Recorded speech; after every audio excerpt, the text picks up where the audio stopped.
അങ്ങനെ എല്ലാവിധ റെസ്പെക്റ്റോടെ നമുക്ക് മത്തി നല്ല വൃത്തിയായിട്ട് കഴുകിയെടുക്കാം കേട്ടോ. ആദ്യം കുറച്ച് ഉപ്പിട്ട് നന്നായിട്ട് കഴുകിയെടുക്കണം കേട്ടോ. ഇനി ഞാൻ വേറൊരു ട്രിക്ക് പറഞ്ഞുതരാം. ഈ നമ്മൾ മത്തിയും ഏത് മീനാണെങ്കിലും കഴുകുമ്പോഴല്ലോ ഒരു ഇത്തിരി വിനാഗിരിയും കൂടി ഒഴിച്ച് കഴുകിയാൽ ഈ ഉളുമ്പ് നല്ലതായിട്ട് പോകുന്ന കാണാൻ പറ്റും കേട്ടോ. നമുക്ക് നന്നായിട്ട് അറിയാൻ പറ്റും ആ ഫ്രഷ്നെസ്. അപ്പം നന്നായിട്ട് അതിനകത്ത് ചെറിയ ഈ നെയ്യ് കൂടെ ഉള്ളത് കൊണ്ട് കുറച്ച് കറുത്ത സാധനങ്ങളൊക്കെ ഇല്ലേ, അതൊക്കെ ഒന്നും കൂടി ഒന്ന് കുത്തിയെടുത്ത് കളയണം കേട്ടോ.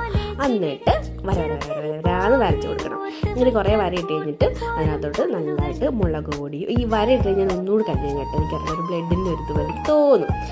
പിന്നെ കുറച്ച് മഞ്ഞൾപ്പൊടിയും പിന്നെ കുറച്ച് കുരുമുളക് പൊടിയും കുറച്ച് മുളക് പൊടിയും പിന്നെ വേണമെങ്കിൽ കുറച്ച് ഇഞ്ചി വെളുത്തുള്ളിയൊക്കെ ചതച്ചിട്ടായിരുന്നു കേട്ടോ. എൻ്റെ ഒന്നും ഇല്ലായിരുന്നു, കറിവേപ്പില പോലും ഇല്ലായിരുന്നു. അപ്പോൾ പെട്ടെന്നായതുകൊണ്ട് ഞാൻ വേഗം ഇത് നല്ല ടേസ്റ്റ് ആട്ടോ. ഒറ്റ കുഴപ്പം ഇതിനകത്ത് നെയ്യും കൂടെ ഉള്ളതുകൊണ്ട് അപ്പോൾ നല്ല ടേസ്റ്റാണ്. ഈ നെയ്യൊക്കെ വെച്ച് കപ്പ കുഴച്ചതൊക്കെ കഴിക്കണം, ഒരു ടേസ്റ്റാണ്. അങ്ങനെ തിരിച്ച് മറിച്ചൊക്കെ ഇട്ട് മുരാന്ന് മുരിച്ചിട്ട് കുറച്ച് ചമ്മന്തിപ്പൊടിയും കൂടി ഇട്ട് ഈ മീൻ വറുത്തും കൂടെ കൂട്ടി ചോറ്